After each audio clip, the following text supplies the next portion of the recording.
And also now Michelle Pfeiffer is in like a Yellowstone spinoff. That's not what God wants. The fuck is she doing? Get off that rock in Montana. Get back to here. The It Ends With Us drama has reminded everyone that Ryan Reynolds isn't the only annoying person in that marriage. Okay. He and Blake Lively's box office reign have proved that they are, in fact, a Hollywood power couple, though. And there don't seem to be so many of those right now, since everyone else keeps getting divorced. But Louis and I are going to discuss our favorite It duos, not including ourselves. Yes, that's true. Well, first of all, it's interesting, or I should say it's not interesting. They are indeed a power couple, but there's nothing really fascinating about Ryan Reynolds and Blake Lively, other than he was with Scarlett Johansson before, and before that he was with Alanis Morissette, which is, by the way, among the weirdest duos of all time. Though they're actually somewhat close in age. I think she's like 50 and he's like 45-ish or something. But anyway, I always think about that couple. She must be, I think she's into a funny guy. I think that's true. But what was it about her earthy, zen, I collect Buddha statues thing that really got him interested? I also always wonder what it is she's doing following me on Instagram. Alanis Morissette follows you on Instagram? I just want to be clear I think I brought this up before. Louis. You're you. If you're going to follow one of us, maybe she doesn't follow Stans. Yeah, you know what? She has to be safe that way. But we need to get Alanis on the show and great chop talker it up at some point. She's sort of like, you know how Mariah can't resist an adverb when she talks? Alanis is like that in conversation. Yeah. Getting back to Ryan and Blake, they're not people I think about. Sometimes I'll think about Ryan Reynolds, and sometimes I'll think about Blake Lively, but I am rarely thinking about them together as a couple, except for when you think about the time they got married on a plantation. Right, which is baffling. I mean, it's one of those things that's like, maybe you wouldn't guess it was a plantation when you were there. No, plantations look a certain way. I don't know. I feel like maybe it was evident. I don't know. Right. They don't really ignite something together for me, other than they, I guess, seem appropriate as a couple. I will say this about Blake Lively. I feel like she's getting a lot of shit for not being whatever, an Oscar-worthy actress or something. Blake Lively was in this weird movie a few years ago called All I See Is You, where she plays a blind woman. It was very... this movie must have cost $10 to make or something. Based on the Kylie song? Say what? I fucking wish. If we could adapt Kylie songs into movies, I'd be in a better place mentally. Blake Lively is really good in that movie. And I actually also think she is good in the confounding Age of Adeline. Where I like her as an actress. Yeah. Serena van der Woodsen, she played that role beautifully. Right. You know, I think that you sort of were annoyed by Serena. You loved Serena. I liked her even in the movie Savages, which I think I'm one of the only people who enjoyed that film. But don't forget The Shallows, where she was the only actress on screen giving you a Robert Redford and All Is Lost type performance. Honestly, I would say that maybe her worst tendencies in picking material or just her public persona have maybe been exacerbated with the relationship with Ryan. Mm-hmm. That's probably true. But they probably also just mesh because they seem to be people who are always going for a joke when there doesn't need to be one. And, I say this as two people who do that all the time. Yeah, but this podcast is supposed to... Yes. But this podcast is supposed to be funny. Mm-hmm. As a comedy podcast. They are always making a joke in a junket or something when the situation doesn't really call for it, or you don't need to be that funny. People kept recirculating old interviews or in print or otherwise where Blake Lively kept talking about the fact that she hopes she has either daughters or a tranny as a kid because they would appreciate the clothes from Gossip Girl and all the shoes that she has. And I'm like, sure, there was a period where people were tossing that word around left and right, but it's not particularly a joke or even funny. Yeah. And the way she kept bringing it up was, well, this is really funny. Look at me using this word and being crazy. And it's maybe just be silent. I do think, the jokes or whatever, the quotes she used there were indeed pathetic. But also the fact that they were recirculating now, not to be a dick or insensitive to that conversation, we have already relitigated how horrible using that word was. I'm sorry. Yeah. The internet for 2 years was just pulling these quotes up left and right and talking about how terrible it was. I agree it was terrible. But to now be like, and she was the only one saying things like that, or I just don't think it's that productive. And no shade, it usually seems to be non-trans women who are upset. Right. It feels a bit preemptive. But I will say this. So this interview that she did as part of a long junket day is resurfacing I love now, this interview. where she's sitting next to Parker Posey, because this is for the movie Get Ready Cafe Society. Woody Allen's best movie. Ask any critic. Cafe Society is right at the top. I saw that movie opening day. What was for wrong some with you? reason? Yeah, you were at your lowest. What was wrong with me? I was fat, nasty, and broke. I bought a ticket to see a Woody Allen film. That was around the era too, where you were sort of like, Woody Allen, but you were also like, the movies are still maybe kind of good because you were remembering Blue Jasmine, but truly an awful film to sit through. Jesse Eisenberg has never been worse. Kristen Stewart is there. Right. No, Jesse Eisenberg is also somebody where we're like, we tried putting him in all sorts of movies, doing like basically the one thing he does really well. And when that pops off, it pops off. And I'm talking about The Squid and the Whale, and I'm talking about The Social Network. But otherwise, not up until Fleischman Is in Trouble was it novel again. American Ultra. Remember that garbage? You know what? Could have hated it more. I thought Kristen Stewart was good. It's more like if it were, I don't know, a mini movie or something, it would have been cute if it were a short film, but it was unfortunately a full film directed by whatever that guy's name is, Max Landis. Anyway, so in this interview, this, I think, foreign journalist woman is sitting with Blake Lively. She's British. Oh, she's just British? Somebody said it wasn't her first language. Oh, well, maybe not then. Okay, anyway. She's sitting talking with Parker Posey and Blake Lively, and she says to Blake Lively, who was pregnant at the time, "Congrats on your baby bump." And Blake Lively, not skipping a beat, shoots back, "Congrats on your baby bump." Let me say something. I've done this job. I've done this kind of job for like over a decade, where you go into a junket and you're sitting with celebrities or whatever. Me, I'm not saying a damn thing about anybody's body the minute I sit down. I'm not saying here's your bump and I'm saying something about it. To me, that is fucked up.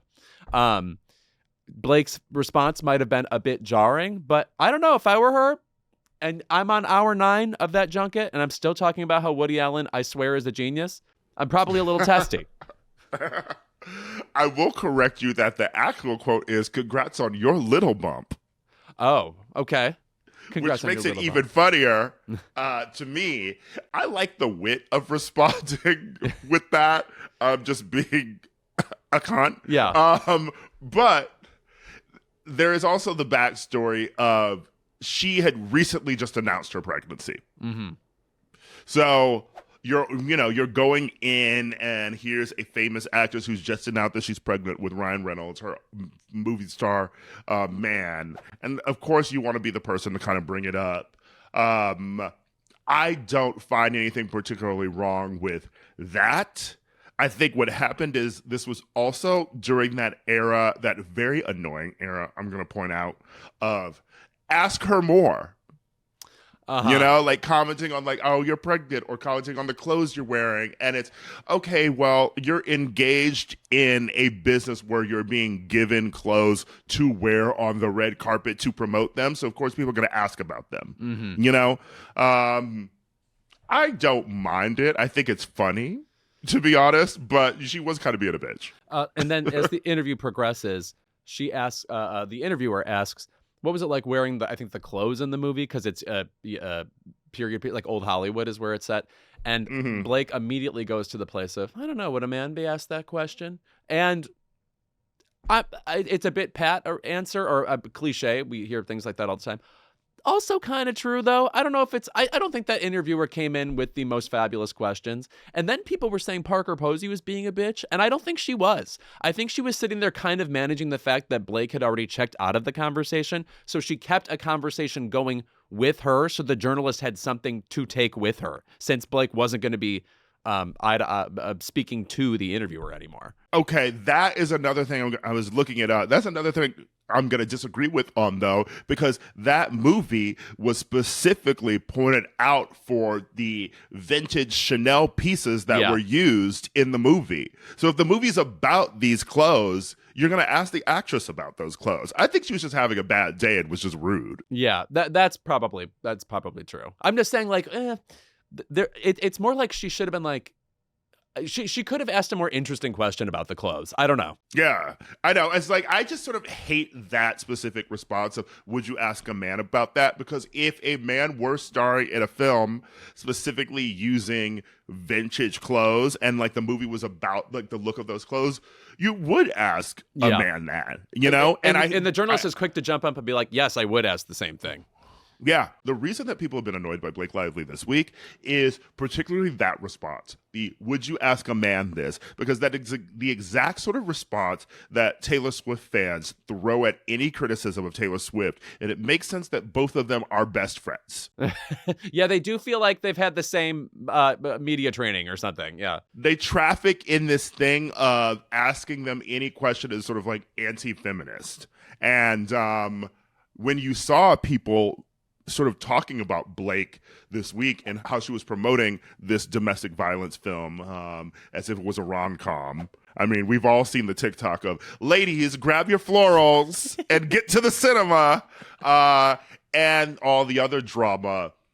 I have seen nothing but Swifties online attacking people for criticizing Blake. Oh, God. No, not the squad back up and running. Not Carly Kloss dragging people out of their homes. No. So I think that is the thing that is sort of making people a little extra annoyed with Blake in the midst of this. Yeah. Okay. Interesting. Now, we should get back into the actual reason we're having this conversation, power couples. Yes. I'll start. My favorite celebrity couple of all time remains Gene Wilder and Gilda Radner. I love when people who are, again, I've called them salt and pepper shakers, where two people who, it's not that they look alike, but together they're a part of a set. You know, you've got Gene Wilder, maybe the definitive kooky subversive actor of the 60s and 70s, and fabulous in everything from the producers and Blazing Saddles, and Bonnie and Clyde and Young Frankenstein. Gilda Radner, the amazing Saturday Night Live comedian whose memoir, It's Always Something, is so devastating. Together they had a moment in the 80s, and it's like they're, to me, the even better version of Rhea Perlman and Danny DeVito. Just like, oh, these two people found each other and they belong together. Another couple that's on my mind. Did you watch the Elizabeth Taylor documentary recently that just came out? No. It's great, and it really only follows Elizabeth Taylor through the Richard Burton marriage, and because it's about it's based on an interview she gave and sound bites she gave, so you're hearing her in VO the entire time. Liz and Dick? Yes, if you will, starring Lindsay Lohan and Grant Bowler. I'll tell you what. Anyway, obviously we all know about Richard Burton and Elizabeth Taylor. They were like kind of boozy people who got into Who's Afraid of Virginia Woolf like tiffs, but were also very witty, very glamorous. The couple I'm most obsessed with right now is the guy she was married to before. This guy, Mike Todd, who produced the movie Around the World in 80 Days, which won the Oscar for Best Picture, and is actually considered one of the worst Best Pictures ever. But anyway, this guy came from the theater. When you watch interviews where they're together, this man is this kind of classic bravado guy who is not mindful of the kind of celebrity he has and sort of flippant and having fun with the press and stuff. Not demure. A word that I actually will ban from the English language starting today. It's off the table. But watching them together, he would eventually die in a plane crash a couple of years later. That's what ended their marriage. And you think like, man, maybe she would have been with him another 100 years if they had stayed together. A lot of fun. Yeah, I think that we started talking about the box office success of Blake and Ryan. And of course, you brought up last week with Michelle that this is the first time a couple has had the first and second slots on the box office. And the last people to do that were Bruce Willis and Demi. One of the fabulous couples. Gotta love Demi Moore. And also, I know we talked about this at the time, unbelievable memoir. Great memoir. Yes. Yeah. Yeah. When she sort of describes first getting into drugs in Brazil or whatever, and it being given to her on set, I mean, I think like the vivid memories of that, it sort of like hooks you immediately into the memoir. Just such interesting movies she made too. Like she's worked with everybody. One of those people. Anyway, what power couples are on your mind? You know, I love B and J, obviously. What's so interesting is how they're a power couple who you always think about them together, you know. But they sort of have had this very interesting relationship where they both were very famous at one point, and then now she's sort of taken the forefront, and I think he's very happy with that. Yes. Well, it also must be said, when I was in Fire Island, somebody put on the Carters album, which is called great what? Underrated album. What is that album called? Everything is Love. Everything is Love, yes. That album is so good. And we gave it like a weekend of time to take in before we completely forgot about it, I felt like. I was so pleased to hear that again. It's like a really good sound from both of them, to be honest. And I've been lately thinking about George Clooney. Yeah, I know you were talking about him last week as well with Michelle Collins. But George and Amal are such an interesting couple to me because there was, of course, that period where they got together and everyone liked to do a fun headline about how, she's the smart one and we should be talking about her. And, George Clooney is just an actor. But they do sort of have a very interesting balance of her with her political side, her legalese, and then George Clooney with his acting and sort of philanthropy. And they're both sort of larger than life people. But I do think about them as a couple often. Well, I mean, I hate to say it. I mean, like, you can't not think of Warren Beatty and Annette Bening with those two, where it's just, there's something about this woman where his entire mode of being seemingly stopped. And then he became this other domestic person because of her. And if you've seen the movie Naiad, you know the kind of power she's bringing wherever she goes. And which, to the point of last week, I sort of almost buy Quentin Tarantino's thing about George not being that much of a big star anymore, because he sort of has become the look at that woman you're with sort of relationship. And then also, some people were talking about this online. We don't really get them in the U.S., but they were like, outside the U.S., like, people know George Clooney mostly now for Nespresso commercials. Well, I'll say this. I just found it to be a bit disingenuous of a comment because there's just not as much of a premium on having the kind of movie star who does 5 movies a year anymore. You know what I mean? Like, we don't really have like a John Wayne person anymore like Betty Davis back in the day, who would be in like 6 movies a year. And 2000s was... the year that he picked was flippant. Yes, right. Also, again, he could have said something more recent. Also, literally, George Clooney has been nominated for Oscars in 6 different categories. Like, he has a record. Yeah. So, you can call him a bad director, though. I don't think I like a single George Clooney film. Yeah, I buy the director thing. I'm not running back to see Monuments Men again. I don't need the criterion of that. What's interesting is he started out really sort of well with Confessions of a Dangerous Mind and Good Night and Good Luck, and then Big Dip, Leatherheads, Ides of March, Suburbicon. Ides of March has good performances in it, though. It's sort of the story is a little bit of a traditional legal political thriller thing, but love Marissa Tomei in that movie as the kind of bitchy NYT reporter who will stop at nothing. My favorite category of female roles, reporters who will stop at nothing. Yeah, well, I mean, it makes sense too because Ides of March was written by Beau Willimon, who did House of Cards. So there's that kind of vibe. That is another one of those. I'll give it to Ides of March. That's a film that I enjoyed because of the performances, but at the end of the film, I was sort of like, eh. Yeah, right. It started off better than it ended, certainly. I feel like I should bring up some other power couple. Last week we were talking with Billy Magnuson about Maggie Gyllenhaal and Peter Sarsgaard. I love that vibe of 2 just determined artists who occasionally like work with A-listers or get involved in like more highbrow projects, but are very content to just be in a talky drama. Like Carrie Coon and Tracy Letts. Yeah. Oh, I mean, remember when we put them on the show The Sinner? What were we doing there? Remember Jessica Biel in The Sinner? Yep. You know what? She was good on that show. I think we gave her an Emmy nomination for it. Jessica Biel and I, both single-time Emmy nominees, and we love it together. Yeah, I love, obviously, Tracy Letts and Carrie. I need him to come back to the theater. Yeah, you know what? I love a writer-performer relationship. Like David E. Kelley, Michelle Pfeiffer, you know there's some magic going on there. And yet, not magic they'll give us. No, excuse me. And also, now Michelle Pfeiffer is in like a Yellowstone spinoff. That's not what God wants. The fuck is she doing? No. The fuck is she doing? Get off that rock in Montana. Get back to here. I want to see her in a wacky David E. Kelley show. Right. Okay? This is what we're looking for. I have not seen that woman hold a briefcase in ages. Please. And then there's people who sort of are couples, but their partner is sort of like gave up things for them, I guess. I mean, we don't see Eva Mendes act anymore, really. No.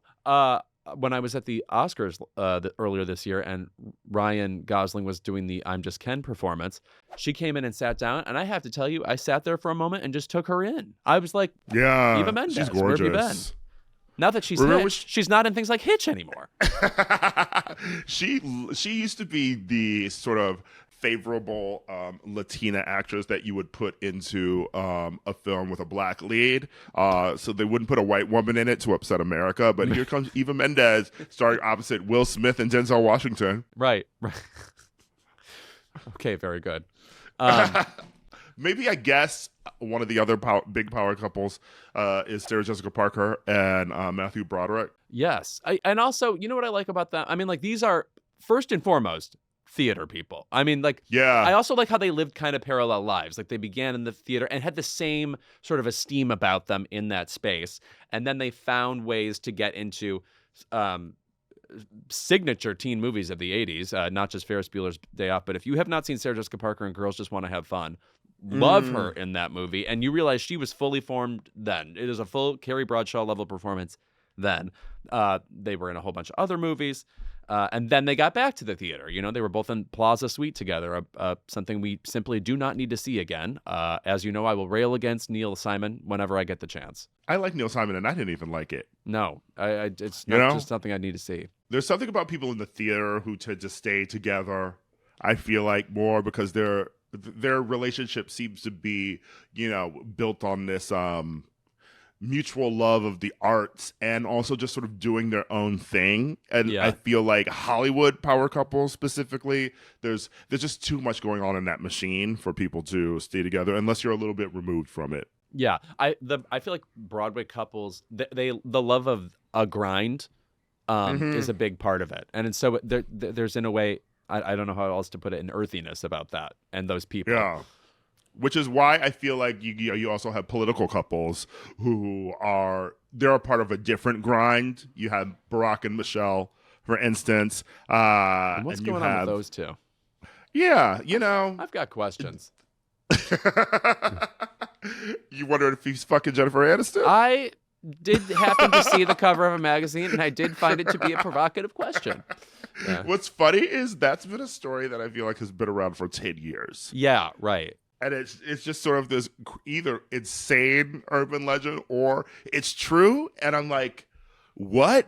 Because I feel like for this to be happening, there would have to be a full-scale scandal sort of affair going on because that man is always surrounded by security. Yeah. No, I always am thinking, the minute I see this story, I'm less absorbed in the intrigue of it and more thinking, how is that even possible? How do these two people get to one location or meet furtively or get around security? Or do they have to tell security or whatever? This is the kind of thing Aaron Sorkin would write a movie about, but it's on my mind. I'd watch it if Shonda wrote it. Yeah, that's who it should be. That is who it should be. Yes. Aaron, there'd be some long speeches, and I'd be like, "What are we doing here?" I also, I still give a lot of Aaron Sorkin cred for The American President, and not that isn't a lovely movie, but we have had so much more evidence that he is not as sharp anymore in his writing. So I need to let go of that. You didn't think Molly's Game was sharp? I was very confused about Kevin Costner showing up to that ice rink and at the end during that one scene. Yeah. That is an all-time kooky decision in a film. Yeah, right. Just shows up. Yeah, there's no evidence she would have been there. Anyway, it's bizarre. I mean, all those couples are really just the Democrats. We had Hillary and Bill Clinton. We had Hillary was out last night at the DNC to raucous applause, sporting her 90s bob. And then we have, Kamala and Doug Emhoff. Which recently we've been inundated with pictures of him looking like, if you will, a snack in the 80s. And now that's on the merch that they sell. And I guess I support that. Just by the way, I don't know if you've seen, I'm wearing a shirt that says Vote Save America. My friends here at Crooked put this on me. There's no other word for it. I was ransacked. And I like the old photos of him. It's sort of repeating the thing that people were doing with the photos of young Joe Biden. Right. Which I have to say, Joe Biden had movie star looks. He looked like he made a few movies with Ally McGraw. Honestly, that is the thing about the Democrats. They look hot and sexy when they were younger. I mean, you seen those photos of young Kamala? But, I mean, like, I'm sorry to go here. I mean, this is not my world of commentary. Have you seen Kamala recently? She looks amazing. Yes, she looks amazing. I mean, not as good as Donald Trump. Right. What was he even going for with that? I guess she's a beautiful woman, Sophia Loren, and yet somehow she's ugly. Yeah, right. No, I find that he is often in the position of having to rag on women who are exactly his type, and then pretend like he isn't objectifying them in his head. Anyway, not to get into him. But what's so interesting about their relationship, Kamala and Doug, is that you can't do a sort of South Side with you thing like people did with Barack and Michelle. They didn't get together until later in life. So in their younger, hotter eras, Doug looking like he did and Kamala looking like she's Maureen in Rent. Okay, she's drank some Diet Coke at the coffee shop before, if you know what I mean. Yeah. She's done the tango. Yeah, right. Yeah, I see. With Marine on the side, I see. Got it. Yeah, you can't really make a film about them in those ages, but I'm sure someone will try. Yeah, no, I want it as low budget as possible. Absolutely. Also, the thing I love about him is that he seems like more fun than Pete and Chasten. Yes, I continue to be blown away by the fact that when he found out Kamala was running for VP, he was at a Soul Cycle class in Brentwood with Queens. And then also he did some sort of political stop on Fire Island at the gay part of Fire Island Pines with Chasten. And I bless him for being able to stand outside that pantry without seeing 25 people named Colton do ketamine.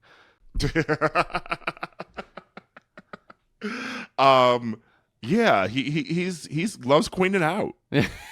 By the way, I love the renaissance of the phrase "queening out." Man, does that hit! My friends will be like, "Guys, want to come over and queen out to a Mary Astor movie?" And I'm like, "I'm right there, bitch. Let's go." Is your friend Judi Dench? Oh my God, your lips to God's ears. That would be amazing. Judi Dench, never not hilarious in interviews. Yeah, well, I mean, you really have to ask the other star of Notes on a Scandal about Notes on a Scandal. And honestly, maybe Kate will recommend that she comes on now. Yeah, right? I pose some legitimate journalistic chops, and they should be passed along to Judi Dench. She's always on Graham Norton. I mean, Judi Dench can barely see anymore, right? She'd probably think I am Graham Norton. Let's do it. Yeah.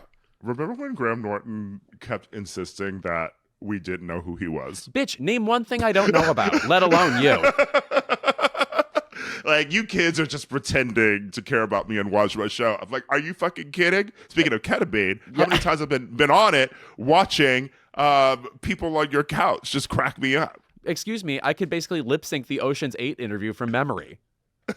Watch me put it on at a black box theater. Speaking of Ocean's 8, I guess they're a power couple. ASAP and Rihanna. Oh, yeah. I like seeing them together. It's also it's interesting though, because I also, not that I forget they're together, but I don't really see them together as much. I don't know. Yeah.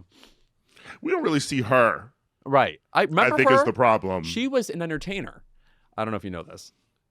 And now people make the joke all the time, but she's an Avon lady. Right.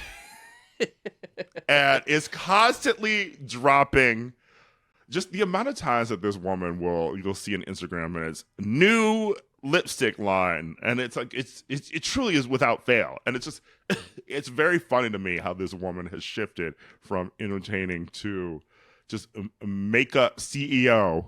Yeah, I know. I mean, it's fascinating. It's fascinating in a way happy that for her, and it's just so funny. Like, she lives a life of now constant trolling. I mean, it's just you can't pretend it's she just switched careers and there's nothing weird about that. No, she's trolling her people. She's trolling us.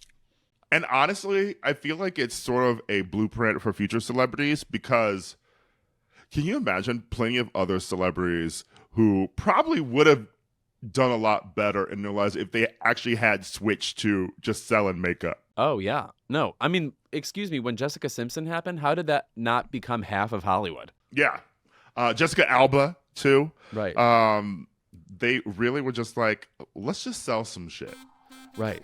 And then put the word honest on it. So it makes you feel really soothing when you spend $17 on that peach tea.